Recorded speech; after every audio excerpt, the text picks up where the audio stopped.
السلام علیکم ورحمۃ اللہ وبرکاتہ۔ یوٹیوب چینل مدنی اپڈیٹ پر خوش آمدید۔ جو ہمارے چینل پر نیو ہیں وہ ضرور سبسکرائب کریں۔ رمضان اسپیشل میں سلسلہ چل رہا ہے روزہ توڑنے کا کفارہ کیا ہے۔ آج کا سوال ہوگا کفارہ میں 60 دنوں کا اعتبار ہے یا چاند کے حساب سے 2 مہینوں کا۔ آئیے مکمل سوال اور اس کا جواب سنتے ہیں۔ کیا فرماتے ہیں علماء دین و مفتیان شرامتی اس مسئلے کے بارے میں کہ ماہ رمضان کا روزہ بلا عذر شرعی جان بوجھ کر توڑنے کی وجہ سے جس شخص پر دیگر شرائط کی موجودگی میں کفارہ لازم ہوا اور وہ لگاتار 2 ماہ کے روزے رکھ کر کفارہ ادا کر رہا ہو تو کیا اسے 60 دن کے روزے رکھنا لازم ہے یا چاند کا مہینہ 29 دن کا ہونے سے کفارے کے دن کم ہو جائیں گے؟ آئیے اب اس سوال کا مکمل جواب سنتے ہیں۔ رمضان المبارک کا قصدن روزہ توڑنے کی صورت میں ظہار کے کفارے کی طرح 2 ماہ کے لگاتار روزے رکھنے کا حکم ہے۔ اس طرح کہ اگر روزہ رکھنے کی ابتدا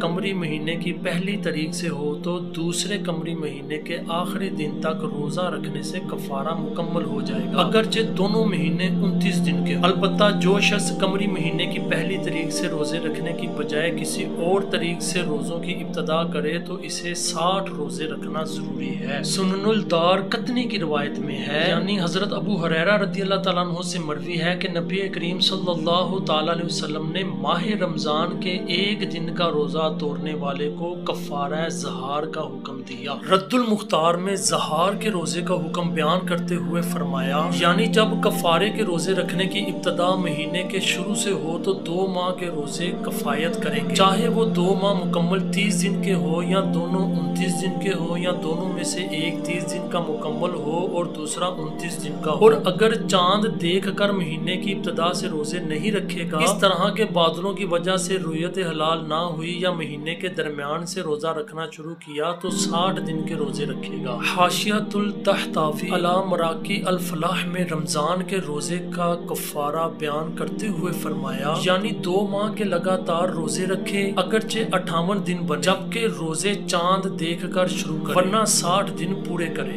نزہۃ القاری میں ہے، دار قطنی میں حضرت ابو ہریرہ رضی اللہ تعالیٰ عنہ سے مروی ہے کہ نبی پاک صلی اللہ تعالیٰ علیہ وسلم نے اسے جس نے رمضان میں روزہ توڑ دیا تھا ظہار کے کفارے کا حکم دیا، اور ظہار کے کفارے میں ترتیب ہے۔ نیز اس حدیث کا سیاق بھی اس پر نص ہے، سب سے پہلے غلام آزاد کرنا، یہ غلام مرد ہو یا باندی، مسلمان ہو یا کافر، بچہ ہو یا بوڑھا۔ اگر اس کی استطاعت نہ ہو تو 2 مہینے مسلسل روزے رکھے، اس کی بھی استطاعت نہ ہو تو 60 مسکینوں کو دونوں وقت کھانا کھلائے۔ صدر الشریعہ بدر الطریقہ مفتی امجد علی اعظمی علیہ رحمۃ اللہ القوی فرماتے ہیں، روزے اگر پہلی تاریخ سے رکھے تو دوسرے مہینے کے ختم پر کفارہ ادا ہو گیا، اگرچہ دونوں مہینے 29 کے ہوں، اور اگر پہلی تاریخ سے نہ رکھے ہوں تو 60 پورے رکھنے ہوں گے۔